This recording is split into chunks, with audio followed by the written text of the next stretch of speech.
әкесінің қауіпті әлемінің көлеңкесінде өмір сүретін жас қыз Дживудан басталады. Оның әкесі үнемі қашып жүрген гангстер, оның қайда екенін ешкім білмейді. Күнде таңертең ол мектепке кетіп бара жатқанда, оны үйінің сыртында полиция қызметкері күтіп алып, сол сұрақтарды қояды. Әкең қайда? Ол саған телефон соқты ма? Дживу оны әр уақытта елемейді, бірақ ол әлі де мектепке дейін оның соңынан ереді. Оның проблемалары мұнымен бітпейді. Оның сыныбындағы қыздар оны ашық мазақ етеді. Олар бұл мектепте тек беделді отбасылардың балалары оқиды, ал ол сияқтыларға бұл жерде орын жоқ деп сыбырлайды. Тіпті үзіліс кезінде де ол ешкімге қажет емес жалғыз қалады. Бір күні ол полиция қызметкерлерінің директормен сөйлесіп жатқанын көреді, ал бірнеше минуттан кейін мұғалім оны шақырады. Мектеп басшылығы оны мектептен шығару туралы шешім қабылдады. Басқа ата-аналар мұны талап етті. Олар қызының гангстер қызымен бірге оқығанын қаламайды. Ол кеңседен шыққан кезде телефонында белгісіз нөмірден жіберілген әкесінің құттықтау хаты пайда болады. Сыныпқа оралғанда, сол қыздар оны қайтадан қорлай бастайды. Олар оны қарашы, сенің әкең азық-түлік салынған дорбасын осында ұмытып кетті деп мазақ етеді. Дживу тістеп алды. Ол сөмкені қыздардың бірінің бетіне лақтырып жібереді де төбелес басталады. Дживу үшеуін де жеңеді. Мен бандиттің қызымын, дейді ол салқынқандылықпен. Мұғалім бөлмеге кіріп келеді. Дживу мектеп белгісін шешіп,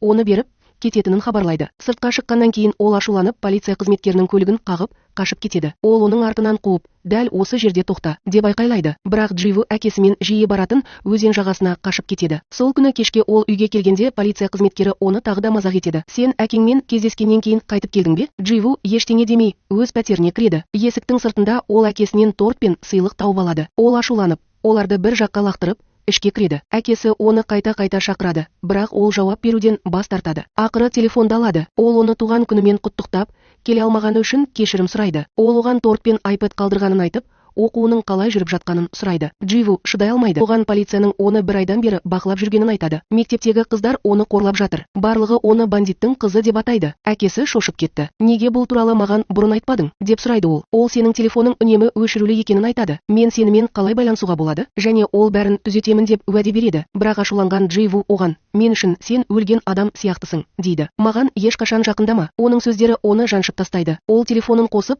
оның жіберген барлық хабарламаларын соңғы бір айда көмек сұрап айқайлағанын көреді. Ол еш ойланбастан жүргізушісін жіберіп, оның үйіне қарай жүгіреді. Ол келе салысымен оның үйін аңдып жүрген полицейлерге шабуыл жасайды. Дәлізде ол еденде қол тигізбей жатқан ашылмаған сыйлықтарды көреді. Ол Дживаның есігін қосалқы кілтпен ашпақшы болады, бірақ ол ішкі жағынан құлыптаулы. Оны шу оятып жіберді. Дәл осы кезде дәлізде капюшон киген адам пайда болады. Дживудың әкесі қауіпті бірден түсініп, есіктің құлпын аша алмайтындай етіп, сыртынан мықтап ұстайды. Дживу саңлауға қарап, әкесінің сол жерде тұрғанын көреді. Бір секундтан кейін капюшон киген адам оқ жаудырады. Дживудың әкесі жарақат алды. Ол есікті ішінен ашуға тырысады, бірақ ол оны мықтап ұстап, өтінемін, қызыма зиян тигізбеңіз, деп жалбарынады. Өлтіруші тағы да оқ жаудырып, жоғалып кетеді. Әкесі азап шегіп, оның қауіпсіздігін қамтамасыз ету үшін құлыптағы кілтті сындырады. Есіктен Дживу оның тыныш дауысын естиді. Менің кішкентай қызым, мені кешір, сен мен үшін қиналдың. Ақыры ол есікті бұзып, көмекке шақырады, бірақ ешкім келмейді. Келесі күні жерлеуге Чой есімді адам өз адамдарымен бірге келеді. Ол темекісін тұтатып,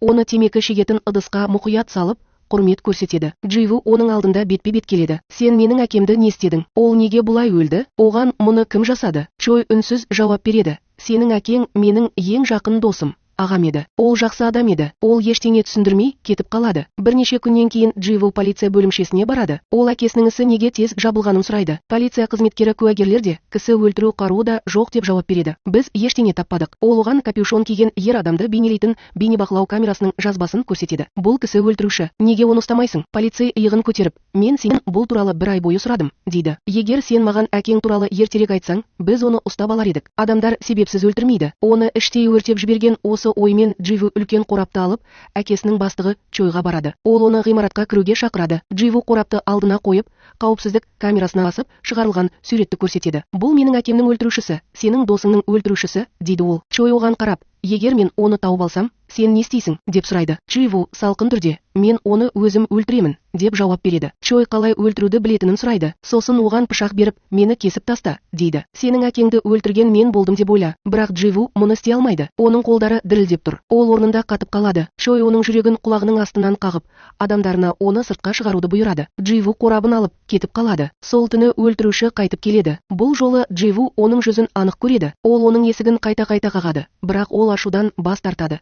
ақыры ол кетіп қалады. Дживу оған шабуыл жасамақ болып, артынан жүгіреді, бірақ ол қараңғыда жоғалып кетеді. Ол оны өзі табамын деп шешеді. Ол кісі өлтірушінің бейнебақылау камерасындағы суретінің ондаған көшірмесін басып шығарып, барлық көшелерге, қабырғаларға және айналаға іліп қояды. Өтіп бара жатып, Чой плакаттардың бірін байқап қалады да, оны байқамай өзімен бірге алып кетеді. Сол күні кешке Дживуға белгісіз нөмірден қоңырау түседі. Телефонмен сөйлесіп тұрған ер адам: "Мен ол кісіні танимын" дейді. "Қолма-қол ақшамен кел, мен сізге мекен-жайды беремін." Дживу әкесінің қалдырған ақшасын пышақпен бірге алып, белгіленген жерге қарай бет алады. Бірақ оны шақырған адамдар тек жергілікті бұзақылар. Ол оларға ақшаны, шамамен $100,000 береді, ал үшеуі бірден оны ұра бастайды. Дживу қатты қарсылық көрсетеді, бірақ ол үшеуін де жалғыз жеңе алмайды. Олар оны есінен танып қалғанша ұрып-соғып, көліктің жүксалғышына лақтырып, одан құтылу үшін айдап кетеді. Кенет ол қатты сықырлаған дыбысты, олардың көлігіне соқтығысқан басқа көліктің дыбысын естиді. Содан кейін ол сыртта біреудің қарақшыларды аяусыз ұрып-соғып жатқанын естиді. Қорқынышқа бой алдырып, өзін қорғауға дайын тұрған пышақты ұстады. Бірер сәттен кейін жүксалғыш ашылып қалады. Біреудің мықты қолы оның қолынан пышақты жұлып алады. Оның алдында тұрған адам Чой, әкесінің ең жақын досы. Ол оған қатты қарайды. "Егер сен өлгің келсе, одан да жақсы жол таба алмас едің бе? Егер сен осылай жүгіре берсең, сені шынымен біреу өлтіреді." Дживу әлі де қалтырап,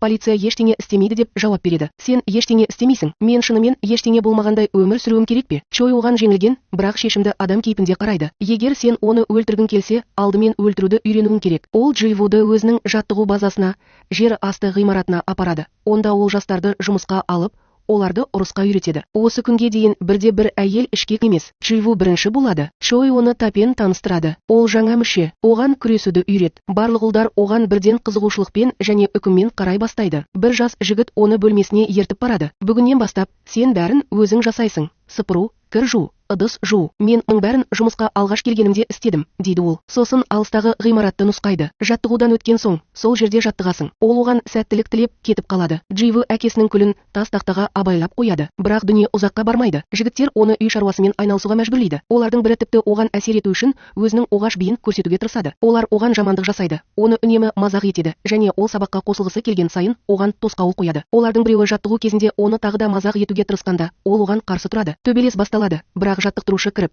барлығына сабақтарына қайта оралуды бұйырады. Түнде бәрі ұйықтап жатқанда, Дживу жалғыз өзі тыныш жаттығады. Чой оны тексеріп, "Сен қашуды жоспарлап отырсың ба?" деп сұрайды. Дживу: "Мен жеңуді жоспарлап отырмын" деп нық жауап береді. Чой оған міндетті түрде жеңудің қажеті жоқ екенін айтады. "Сен оны аяқтауың керек, тек күшпен емес, ақылмен күрес. Храмдарыңды, иегіңді, ерніңді көздеп, қажет кезде оны толығымен сындыр." Ол өзі жаттықтыра бастайды. Дживу жылдам, епті және үйреткен әрбір қимылын бойына сіңіреді. "Сенде шеберлік бар", дейді Чой, "бірақ сенің күшің жетпейді." Ол оның жетістікке жеткенін қалайды. Ол оның әкесінен кек алғанын қалайды. Ал Дживу қолында бар нәрсемен жаттығады. Ол соққыға жығылған кезде оның алдында өлтірушіні елестетеді. Бірнеше күннен кейін Чой қызу жарыс өткізеді. Ол барлық әскерилерді, соның ішінде Дживаны да торға қамап тастайды. Олар тек біреуі қалғанша күресуі керек. Жеңімпаз бір апта демалыс және $100,000 ақшалай сыйлық алады. Осы бейберекетсіздіктің соңында тек екеуі ғана аяғынан тұрып қалады. Қайшы деген атпен белгілі адам және Дживу. Олар соңғы шайқаста бетпе-бет кездеседі. Екеуі де ондаған қарсыластарын талқандады. Бірі оған ұнағаны үшін, екіншісі басқа амалы қалмағаны үшін күреседі. Сайып келгенде, мақсаты бар адам әрқашан жеңеді. Чой Дживаны жеңімпаз деп жариялайды. Кейінірек есін жиған кезде, достары оны арандатады. Сол түні Джейва сақинаны тазалап жатқанда, Қайшы оған жақындады. Джейва кешірім сұрайды. "Бұл жай ғана төбелес болды", дейді ол жайбарақат. Біреу жеңіліп қалуы керек еді. Бірақ ол достарына қайтып келгенде, ол Джейваға сусынға бірдеңе құйғанын сыбырлайды. Джейвудың басы айналады. Бәрі оның көз алдында бұлыңғыр болып көрінеді. Ол есірткіге салынғанын кеш түсінеді. Қайшы және оның досы оның ес-түссіз жатқанын пайдаланып, оны сүйреп апарады. Джейву олардың біреуін итеріп жіберіп, қарсылық көрсетеді. Дүрбелең кезінде әкесінің күлі салынған контейнер сынып, оны еденге шашып жібереді. Мұндай әлсіреген күйде болса да, ол күресті жалғастыруда. Ашуланған ол балғасын алып, оны ұру үшін көтереді. Осы кезде бөлмеге Чой кіріп келеді. Ол бірден шабуылды тоқтатып, Дживаны қауіпсіз жерге алып кетеді. Чой қолын қайшысына көтеріп,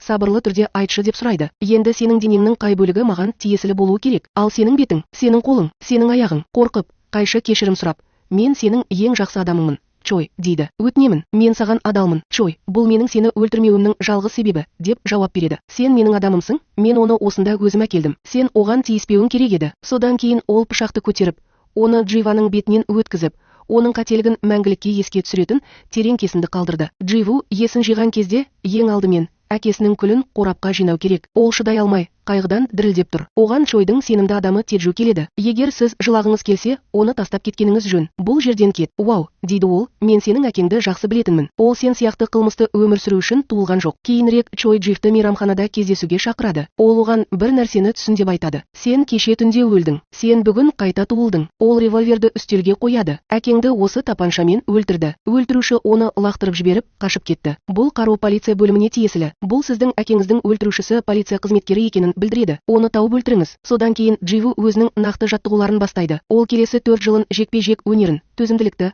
стратегияны және тәртіпті үйренуге жұмсайды. Ол 2019 жылға қарай полиция қызметіне өзі кіріседі. Оның 2 мақсаты бар. Әкесін өлтірген офицерді тауып өлтіру және Чой ұйымын іштен қорғау. Ол 2021 жылға қарай миссияға жіберіледі. Күдіктіні қуып келе жатқанда, ол оның артынан ғимаратқа кіріп, серіктесін сыртта қалдырады. Ішінде Дживу жасырын операцияны тауып алады. Бүкіл ғимаратта әртүрлі заңсыз әрекеттер орын алуда. Із-түссіз жатқан қызды тауып алып, оны есіне түсіруге тырысады. Содан кейін ол жасырынып, есірткі саудасы жүріп жатқан басқа бөлмені бақылайды. Пакетті жеткізген адамның аты жөні Пилда. Мәміле аяқталуға жақын. Дживу кенеттен кіріп, барлығымен төбелесіп, бүкіл ұстау операциясын тоқтатады. Сен есірткіге қарсы күрес бөлімінің 6 айлық жасырын жұмысын бұзып жатырсың. Пилду өзіне қоңырау шалып, сен бәрін бүлдіргеніңді айтады. Бұл менің ісім еді. Дживу қылмыс орнында қылмыскерлердің бірін кісі өлтіргені үшін қамауға алады. Бірақ бірнеше минуттан кейін оған бастығы қоңырау шалып, күдіктіні Пилд командасына тапсыруды бұйырады. Ол мойынсұнып, кетіп қалады. Келесі күні Дживу есірткіге қарсы күрес бөлімінің штаб пәтеріне барады. Ол бірнеше жыл бұрын әкесін өлтіру үшін үйіне бір рет келген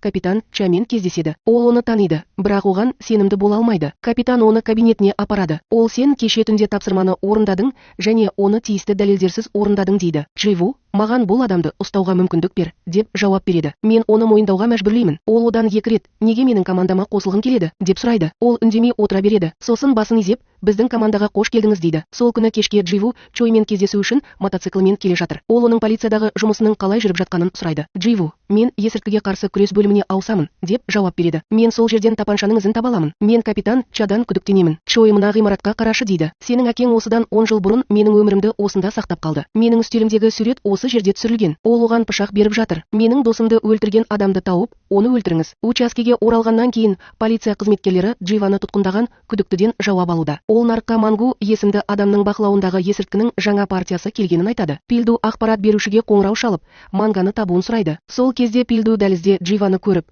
мұнда не істеп жүрсің, деп сұрайды. Ол, мені ауыстырды, деп жауап береді. Капитан келіп, оны үстелге апарады. Содан кейін ол Пилдке, ол қазірден бастап сенімен бірге жұмыс істеп жатыр, дейді. Пилд бұл идеяны ұнатпайтыны анық, бірақ ол капитанның бұйрығынан бас тарта алмайды. Ол капитанға Манга туралы хабарлайды. Капитан оны өзіңмен бірге алып кет дейді. Дживудың жаңа командаластары бақытты емес. Олар оның операциясын бұзғаннан кейін оның кетуін қалайды. Бірақ көп ұзамай Пилдке оның ақпарат берушісі қоңырау шалып, Мангудың тұрған жерін хабарлайды. Осы уақытта Чой заңсыз тауарларға үлкен тапсырыс алады. Теджу оған Дживудың есірткіге қарсы күрес бөліміне кіруі олар үшін қауіпті болуы мүмкін екенін ескертеді. Мен оған мұқият қарауым керек, дейді Теджу. Егер ол бір қателік жіберсе, мен оны өзім шешемін. Қаланың арғы жағында Пилді Дживаны жерасты тұрағына апарады. Ол оған ішке кіріп, Монганы ұста деп нұсқау береді. Дживу ішке кіргенде, күзетші оны тоқтатуға тырысады, бірақ ол оны бірден құлатады. Пилдудың жоспары қарапайым. Не Дживу сәтсіздікке ұшырап, оны қуып жібереді, немесе Мангу қашып кетеді. Бұл жағдайда Пилду оны сыртта ұстап алады. Бірақ Дживу ол күткеннен әлде қайда жақсы. Көп жылдық қажырлы жаттығулар оны күшті, жылдам және дәлетті. Уақыт өте келе Пилду шыдамы таусылып,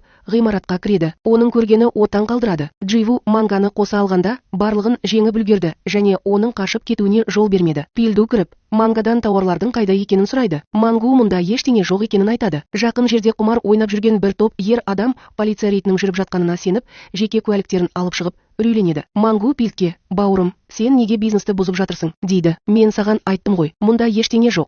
Іздегің келсе, басқа жерден ізде. Дживу Манга бірдеңені жасырып жатыр деп күдіктенеді. Барға қарап отырып, ол есірткінің жаңа түрі салынған бөтелкені байқады. Команда Манганы ұстап алып, өзімен бірге алып кетеді. Пилду Дживаға қарап, сен өз күшіңді көрсету үшін бәрін жеңдің, дейді. Егер сіз мұны қайталасаңыз, міндетті түрде оқ өткізбейтін жилет киіңіз. Полиция бөлімшесінде Пилду Мангадан жауап алуда. Айтыңызшы, деп талап етеді ол, бұл дәріні кім жасаған? Мангу, сен оны ешқашан ұстамайсың деп жауап береді. Бұл қауіпті, тіпті одан да қауіпті. Ол қазір есірткі әлеміндегі үстем тұлға болып табылатын қайшыдан басқа ешкімді меңзеп отырған жоқ. Дживу Чойға Мангудың ұсталғанын айтады, бірақ оның кім үшін жұмыс істейтінін айтпайды. Чой оған мұны білу керек екенін айтады. Ол өзінің жеке басын жасырын түрде пайдаланып, полиция дерекқорын қарап жатыр. Ол әкесінің атын теріп, сол түні Теджу қайтыс болған кезде оның жанында болғанын біледі. Бір күннен кейін шоудың капитаны әкесі өлтірілген жерге де барады. Осы уақытта Чой Теджуға олардың проблемасы бар екенін айтады. Нарықта жаңа өнім пайда болды, және олардың тұтынушылары басқа жаққа ауысалады. Келесі күні кешке полиция қызметкері капитан Чаға нысананың қозғалғаны туралы хабарлайды. Капитан командаға әрекетке дайындалуды бұйырады. Олардың қарулары жиналып,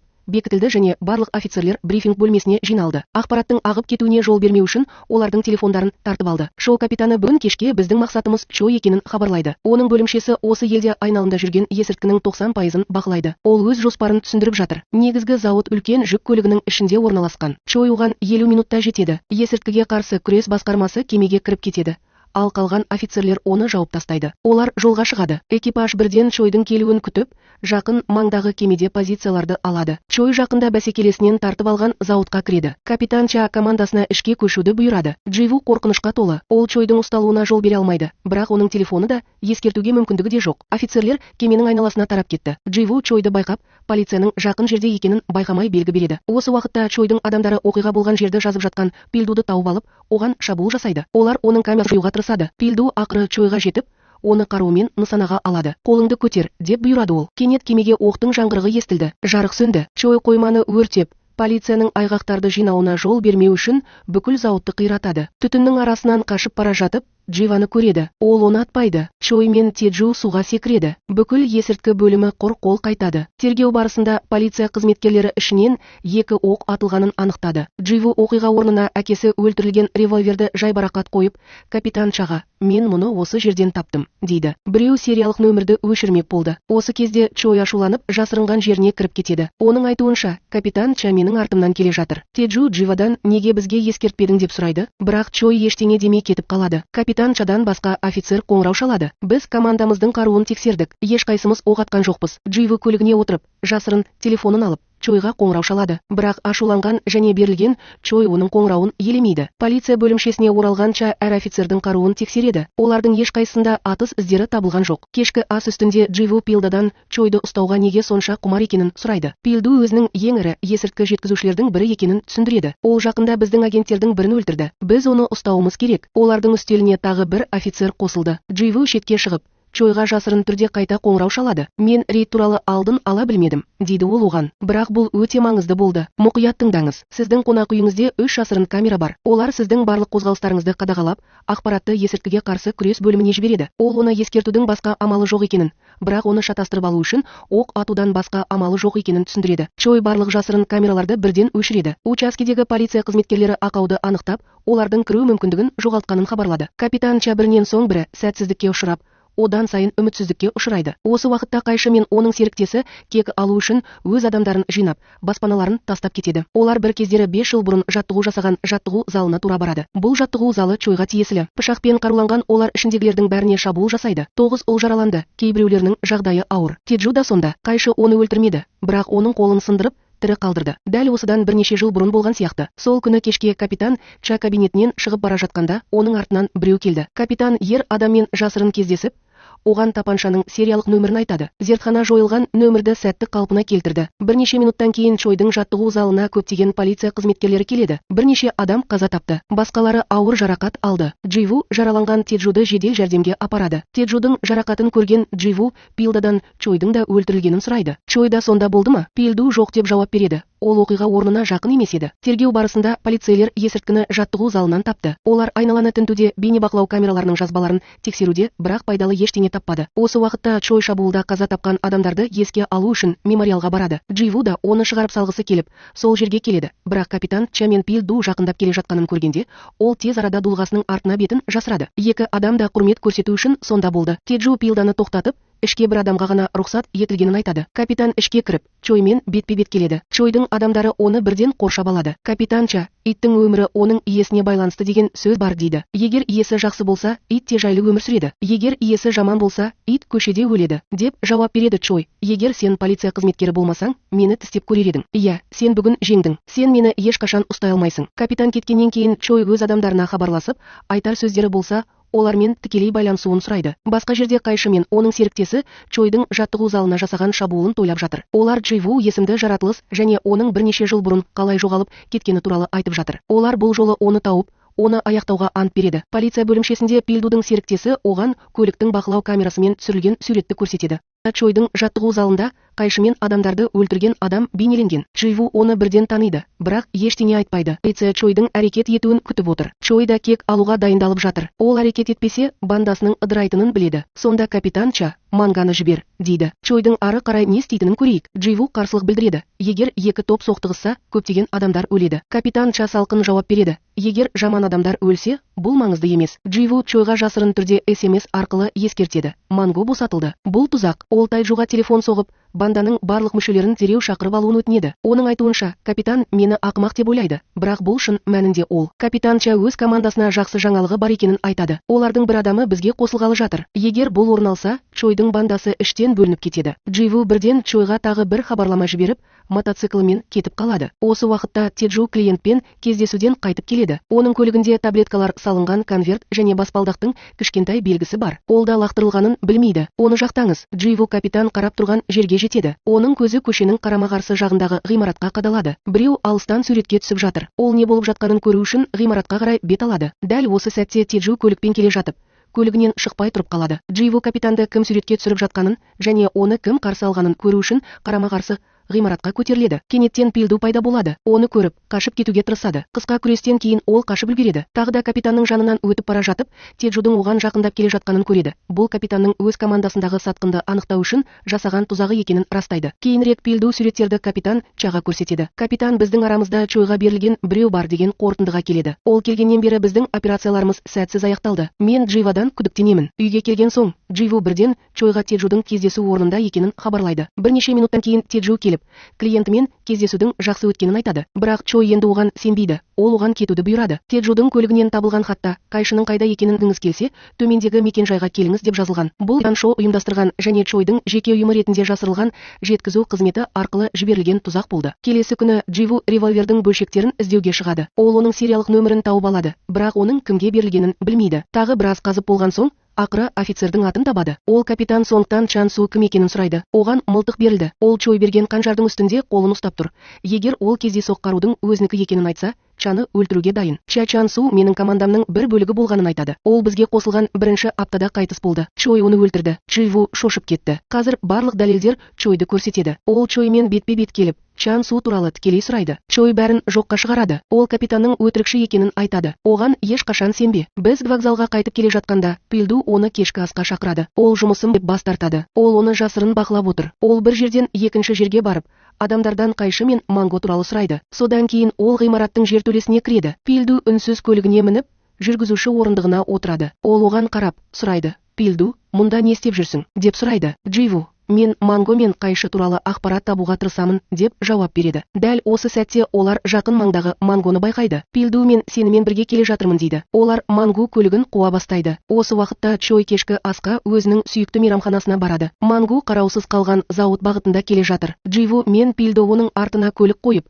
қабырғаға көтеріліп, тыныш ішке кіреді. Бұл жер бір кездері көлік шығаратын зауыт болған. Олар жасырынып, алыстан бақылап отырады. Қайшы бірнеше минуттан кейін пайда болады. Ол мангоны зауытта кездестіріп, оған есірткінің жаңа партиясын береді. Манго орамасын алып кетіп қалады. Сонымен бірге Чой мейрамханада күдіктене бастайды. Ол өзіне қауіп төніп тұрғанын сезіп, иесін сыртқа темекі алуға жібереді. Мұны өзін қорғау тәсілі ретінде пайдаланады. Иесі кетіп бара жатқанда, Чой оны өлтіруді күтіп тұрған адамдарға шабуыл жасайды. Зауытқа оралғанда, қайшы Джейва мен Пилданың оны бақылап отырғанын түсінеді. Ол өз адамдарын оларды жоюға жібереді. Джейва мен Пилдо ерлікпен шайқасып, бірнеше шабуылдаушыны жойды. Осы уақытта Чой мейрамханада кісі өлтірушілермен күресуді жалғастыруда. Төбелес кезінде ер адамдардың бірі оны пышақтап үлгереді. Фабриканың ішінде қайшы адамдар Джейва мен Пилдоны жеңіп шығады. Оларды ұстап алып, қайшыға сүйреп апарды. Ол Дживаны көргенде жымиды. Олардың бәсекелестігі жылдар бойы жетілді. Көп уақыт өтті, дейді ол оған. Сені қайта көргеніме қуаныштымын, дейді ол Дживке, және оның дауысы ескі өшпенділіктен суып кетті. Ол өз адамдарына Джива мен Пилдоны көлікке лақтыруды бұйырады. Ер адамдар көлікті ұсақтау үшін гидравликалық престі қосқанда, олардың қолдары байланған. Дживу мен Пилдо бостандыққа шыққысы келеді, бірақ олар табысқа жете алмайды. Ол оны пышақтап тастайды. Содан кейін бірден бір адамына қоңырау шалып, Чой әлі өлген жоқ па деп сұрайды. Бірақ Чой телефонды өзі алып, сенің барлық адамдарың өлді, деп жауап береді. Қайшы оған Дживудың суретін жіберіп,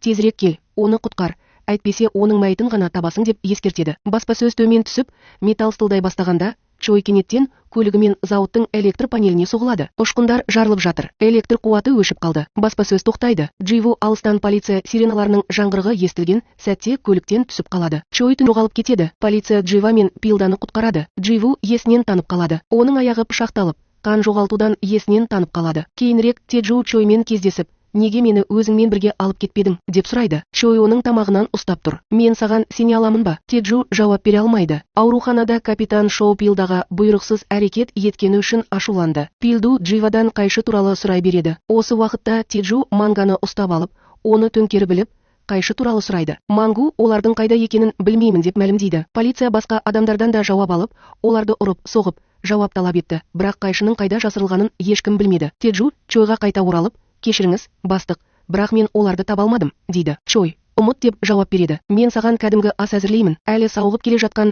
Дживу ауруханада қорқынышты түс көреді. Пилду оны ақырын оятады. Мен сенің кімді ұстағың келетінін білмеймін, дейді ол, бірақ кім болса да, мен саған көмектесемін. Ол оған таза киімдерін әкеліп, оны экипажымен бірге түскі асқа шақырады. Олар тамақтанып жатқанда, Теджу оны жасырын суретке түсіріп, Чойға суретін жібереді. Чой Дживудың төлқұжатын адвокатына береді. Ол менің досымның қызы екенін айтады. Оған ұшақ билетін брондаңыз, оны орналастыру туралы қамқорлық жасаңыз. Ол елден кетуі керек. Ол Дживке қоңырау шалып, бәрі дайын екенін айтады. Бірақ Дживу бас тартады. Егер қайшы ұсталса, Чой ескертеді. Ол бәрін ашады. Дживу мен онымен өзім айналсамын деп жауап береді. Учаскеде капитан Ча Дживудың соңғы 3 айдағы қоңырауларын жазып алуды талап етеді. Ол қызметке оралғанда, әріптесі оған қару жарақ беруін айтады. Капитан Ча оның іс жабылғанға дейін қаруланғанын қалайды. Дәл осы сәтте бір кездері Дживудың балалық шағындағы үйін аңдып жүрген инспектор пайда болады. Қаншама жылдар өтті, дейді ол жылы лебізін білдіріп. Капитан оны қайдан танитынын сұрайды. Ол менімен бірге зорлық-зомбылық бөлімінде жұмыс істеді. Инспектор өтірік айтады. Көшеде Дживу онымен бетпе-бет келеді. Неге өтірік айттың? Ол сыбырлайды. Мен саған кеңес беремін. Шоу капитаны әкеңнің ісін қайта бастады. Ол сенің әкеңді тұтқындады, бірақ оны өлтірген ол емес. Сол түні инспектор Чоймен кездесуге барды. Ол қызбен қандай ойын ойнап жүрсің, деп сұрайды ол. Чой бұл оның таңдауы деп жауап береді. Инспектор үнсіздігі үшін ақша талап етеді. Чой оны жояды. Бұл дүниеде тіпті болмашы қауіптердің де жолын кесу керек. Содан кейін Дживу Мангоның жасырынған жеріне барып,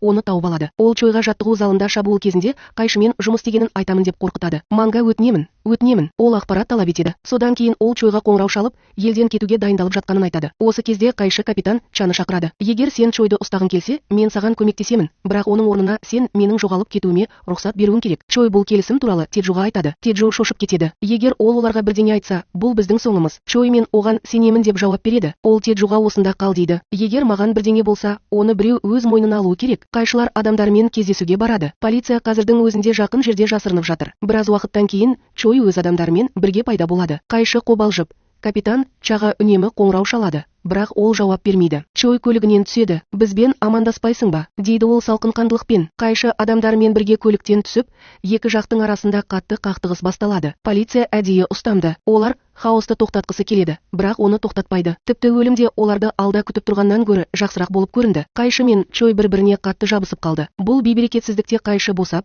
қашып кетті. Чой оны бірден қуып жіберді. Сонымен бірге капитан Ча өзінің бүкіл ина осында келіп, барлығын қамауға алуды бұйырды. Дживу оқиға орнына қуғын-сүргін нәтижесінде үлкен өнеркәсіптік көлік пайда болған кезде келді. Ол Чойдың қайшыны алу үшін жоғарыға көтеріліп бара жатқанын көрді. Чой қайшыны жоғарыдан ұстап алды да, олар қатты ұрыса бастады. Дживу полиция қызметкері оны байқаған сәтте көлікке қарай жүгірді. Қайшы Чойды бірнеше рет пышақтап тастады. Дживу пайда болып, мылтығын қайшыға бағыттаған кезде, Чой өзін өзі өлтіруге бірнеше қадам қалды. Ол Чойға «жүгір» деп айқайлады. Қайшы Дживаға тіке қарап тұрды. Егер сенде шынымен батылдық болса, атып таста, деп мазақ етті ол. Өмірді тартып алу оңай емес. Чой қашып үлгерді. Ол төменге түсіп, көлігімен қашып кетті. Капитан Ча оның артынан дәрменсіз қарап тұрды. Қайшы қолын көтеріп, мен бас тартамын деп айқайлады. Мен саған бәрін айтамын. Дживудың артында тұрған полицей оны тоқтатпақ болды. Атпа, деп айқайлады ол, бірақ Дживаны атып тастады. Полицей алға ұмтылып, оның мылтығын алып, қолынан жұлып алды. Чой ұрыс даласынан қашып бара жатқанда, Теджу оны қолына алып, туннель арқылы алып кетті. Ол Чойға жаңа телефон сыйлады да, түнде жоғалып кетпес бұрын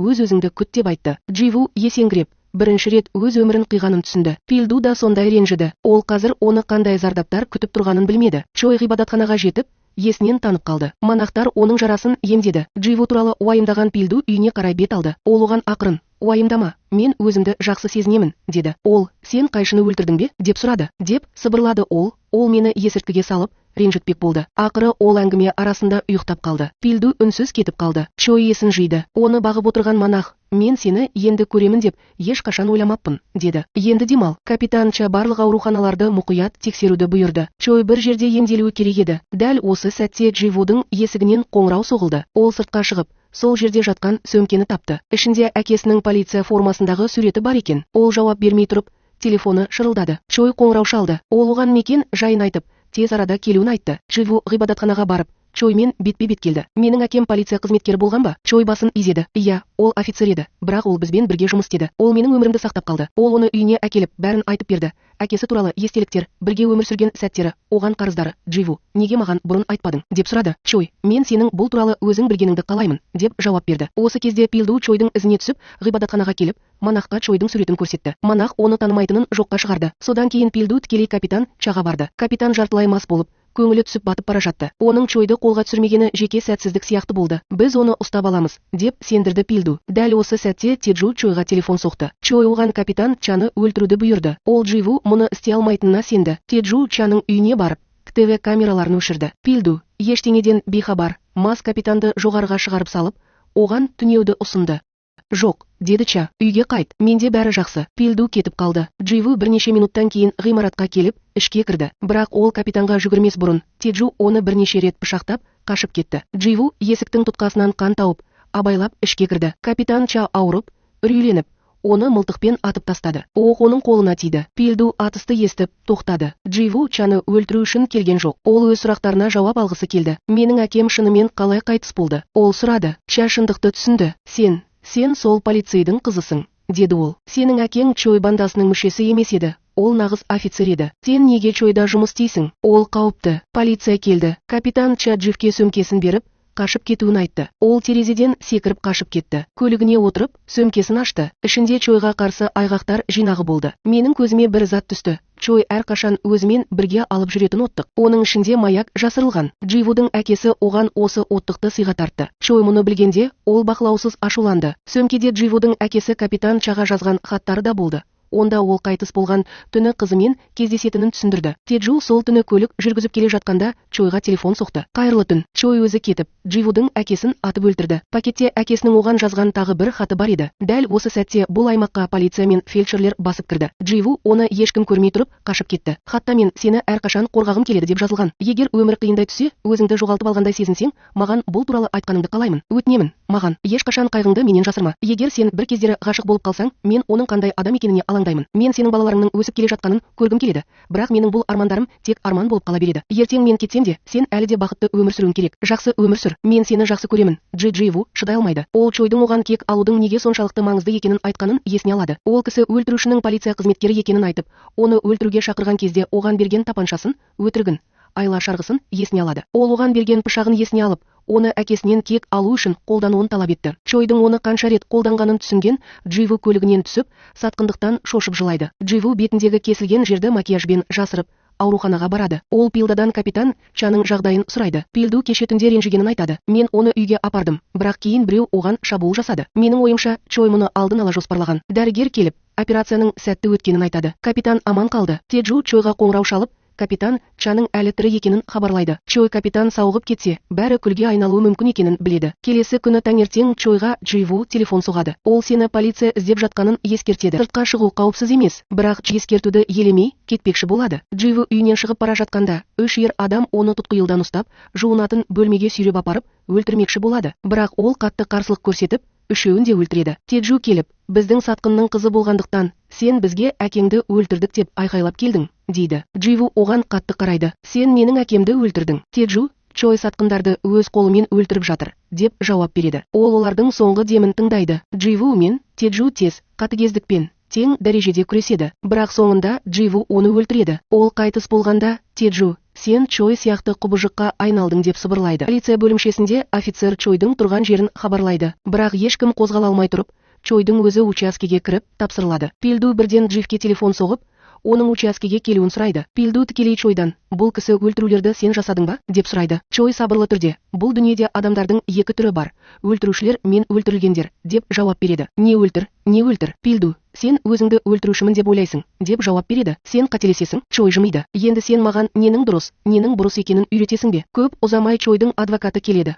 Оның артынан Дживу келеді. Ол Чойдың қасына келеді. Сен неге бас тарттың? Чой, мен өзімнің кінәсіз екенімді дәлелдегім келеді, деп жауап береді. Дживу сенің қайшыны өлтірмегеніңді айтады. Сен капитан Шаны өлтірген жоқсың. Мен қайшының өз адамын пышақтап өлтіргенін көрдім. Бізде саусақ іздері бар, пышақ та бар. Сенің ойының аяқталды. Сосын ол бөлмеден шығып кетеді. Бірнеше минуттан кейін басқа бөлімшенің офицері келіп, капитан Ча сұраған телефон қоңырауларының жазбаларын Пилдке тапсырады. Дживу заттай дәлелдемелер бөлмесіне барып, қайшыны өлтіруге қатысты барлық нәрсені сұрайды. Ол Чойға тиесілі пышақталады. Офицер оған оны сағат 6-ға дейін қайтарыңыз дейді. Көшеде Дживу Чойға қоңырау шалып, мен барлық дәлелдерді алып тастадым дейді. Сонымен бірге Пилду оның қоңырауларының жазбаларын қарап жатыр. Ол оның Чойға қайта-қайта қоңырау шалғанын көреді. Содан кейін оның серіктесі оған шабуыл жасалған түні капитанның үйінің ауласында түсірілген бейнебақылау камерасының жазбасын көрсетеді. Олар Дживудың қатысы бар екенін түсінеді. Олар оны тоқтату үшін почтан жүгіріп шығады. Хабарландыру қазір жасалады. Дживаға ғимараттан шығуға рұқсат етілмеуі керек. Дживу қаусынып, мотоцикліне мініп, вокзалдың жанынан бар жылдамдықпен өтіп бара жатыр. Чой мен оның адвокаты ғимараттан шығып кетеді. Адвокат менің клиентімді ұстаудың еш мәні жоқ дейді. Сізде ешқандай дәлел жоқ. Дживаның сатқындығы бүкіл полиция тобын ашуландырады. Кейбір офицерлер оның капитанды өлтіргеніне сенімді. Пилду қатты күйзелді. Ол оған сенді. Кетіп бара жатып, адвокат Чойдан, неге бас тарттың, деп сұрайды. Ұсталғаныңа мән бермедің. Чой, мен Дживаны тексеруім керек еді, деп жауап береді. Мен оны бірден өлтіре алмадым. Адвокаттың айтуынша, ол бәріне тәуекел етуден қорықпаған. Неге ол саған адал болуы керек? Чой жымиды. Өйткені мен Чоймын. Мен манипуляция жасаймын. Жолда Дживу велосипедін тоқтатып, Чойдың саусақ ізі пышағын теңізге лақтырып жібереді. Осы уақытта Чой Теджудың қайтыс болғанын біліп, оның денесін көру үшін жаттығу залына барады. Ол бір кездері Чойдың Дживке берген пышағымен өлтірілген. Чой шындықты түсінеді. Ол оны полиция бөлімінде өлтіре алмады. Сондықтан оның орнына Теджуды өлтірді. Оның артында тұрған адам, оны ұстап алайық, дейді. Чой, күте тұрыңыз, ол маған өзі келеді, деп жауап береді. Мен оның санасымын. Чой үйіне оралып, бір кездері Дживаға сыйлауды армандаған үйінің суретін өртеп жібереді. Пилду капитан Чаның үйін зерттеп жатқанда, оның серіктесі телефон соғады. Ол Дживаның тіпті жүйеде жоқ екенін айтады. Чой өзінің жеке басын қорғады. Олар Дживаның үйіне барады. Ол қирап, жоғарыдан төменге дейін бұзылды. Содан кейін Чойдың үйіне қарай бет алған Дживу Чойдың үйіне қарай бет алады. Бірақ жолда оның жолдары Пилдумен қиылысады. Оны көрген бойда ол қашып кетеді. Пилду бірден оның артынан қуады. Дживу мотоциклімен ашық алаңда жарысып жатыр. Пилду велосипедін тастап, артынан жаяу жүгіреді. Дживу сүрініп құлап қалады. Пилду оны қуып жетіп, мылтықпен нысанаға алып, қолына кісен салады. Жетеді, дейді ол. Мені сынауды доғар. Ол оны тұтқындап, полиция бөліміне апарады. Ондағы полицейлер онсыз да ашуланып, күдіктеніп, оған дұшпандықпен қарайды. Чой адвокатынан оны қалай босатуға болатынын сұрайды. Адвокат оның айғақтарды ұрлап жатқан кезде қауіпсіздік камерасына түсіп қалғанын түсіндіреді. Оны ол жерден шығару оңай болмайды. Учаскенің ішінде Пилду оған қарсы тұрады. Неге капитанға шабуыл жасадың? Дживу бұл туралы үнсіз сұрайды. Егер мен мұны істемедім десем, сен маған сенесің бе? Пилду оған қатты қарайды. Бүгін маған сен, дейді ол. Ол көзін төмен түсіреді. Сенің қолыңнан келмейді. Менің кінәсіз екенімді дәлелдей алатын жалғыз адам, капитан. Егер сіз бұл бейнені әлі де көріп отырсаңыз, онда сізге бұл оқиға ұнайды. Каналға жазылғаныңызға және видео ұнағанына көз жеткізіп, пікірлеріңізде эмоцияларыңызға сәйкес эмодзилермен бөлісіңіз. Енді негізгі оқиғаға қайта оралайық. Дживу түрмеде Чойды күтіп отыр. Ол адвокатына сол жерден құтқарудың жолын табуды бұйырады. Адвокат оған келіп, медициналық көмекке жүгіну кезінде алған жарақаттарын көрсетеді. Пилду бас тартады. Мен саған қазір мұндай трюктерді тастауға рұқсат бермеймін. Адвокат былай деп жауап береді. Бақ Чойдың есірткіге қарсы күрес бөлімінде ақпарат берушісі болғанын естігенде қуанады. Жанжалдан қорыққан Пилду Дживаны ауруханаға жеке ертіп барады. Чойға оның тасымалданғаны туралы хабарланды. Ол оны алып кетуге адамдарды жіберіп жатыр. Джива ауруханада емделуде. Дәрігер оның қолындағы жараны тігіп жатыр.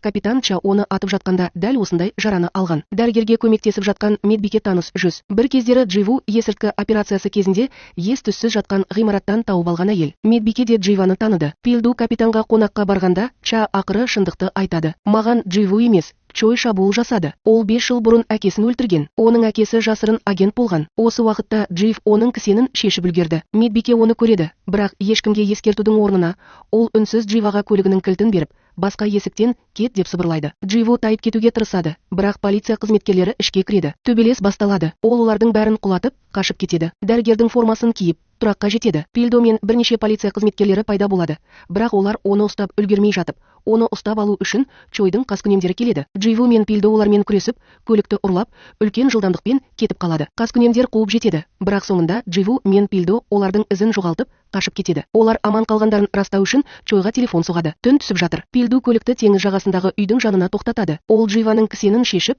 ішке кіргізеді. Бұл оның досының жеке орны. Дживудың қолынан қан кетіп жатыр. Пильдо оны ақырын таңып тастайды. Жалғыз күресудің қажеті жоқ, дейді ол оған. Мен әрқашан сенімен бірге боламын. Олардың сезімдері тереңдей түседі. Олар бірге болғанда, олар бір-бірінің алдында жұбаныш табады.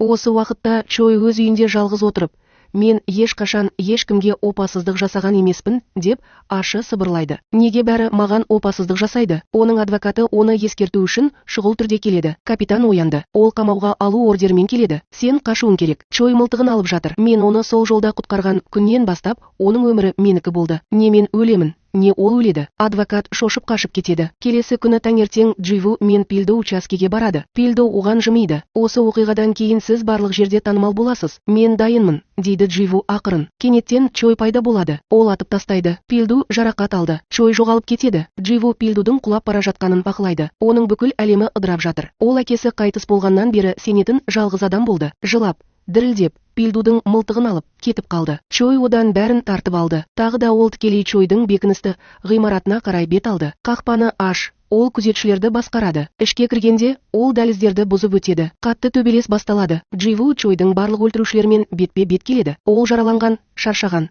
Ол оларды қайғы мен ашудың жетегінде бірінен соң бірін жойып жібереді. Чой қазірдің өзінде күтіп тұр және оның келетінін біледі. Дживу бөлмесіне кіріп, есікті артынан құлыптайды. Чой оған жайбарақат қарап тұр. Әкең әлсіз еді. Ол мені өлтіруге мүмкіндігі болғанын, бірақ күші жетпегенін айтады. Бірақ сен оған мүлде ұқсамайсың. Ол бір қадам алға жылжиды. Егер сізде батылдық болса, маған кім болғаныңызды көрсетіңіз. Енді сен мен сияқтысың ба? Чойдың дауысы суық болды. Сен құбыжыққа айналасың. Дживу оған қарай қадам басып, көздері отқа оранды. Мен мұны әлдеқашан жасадым. Ол оған асығады. Төбелес бірден басталады. Бір-біріне қараңғылық жасаған екі адам енді бір-бірін жалаң қолдарымен құртып жатыр. Олардың пышақтары қайта-қайта соқтығысады. Чой пышақтап жатыр. Дживу кері соққы береді. Екеуі де жарақат алды, бірақ екеуі де құлаудан бас тартты. Чой кеншасын еденнен алып, триггерді тартып алды. Оны басыңыз. Ол бос. Еш ойланбастан, Дживу алға ұмтылып, жүзін кеудесіне терең батырады. Чой тұншығып, артқа шегінеді. Ол пышақты бұрып, оны өлтіреді. Оның өмірін басқарған адам, әкесін өлтірген адам, оны қаруға айналдырған адам оның аяғына жығылады. Дживу оның үстінде дірілдеп,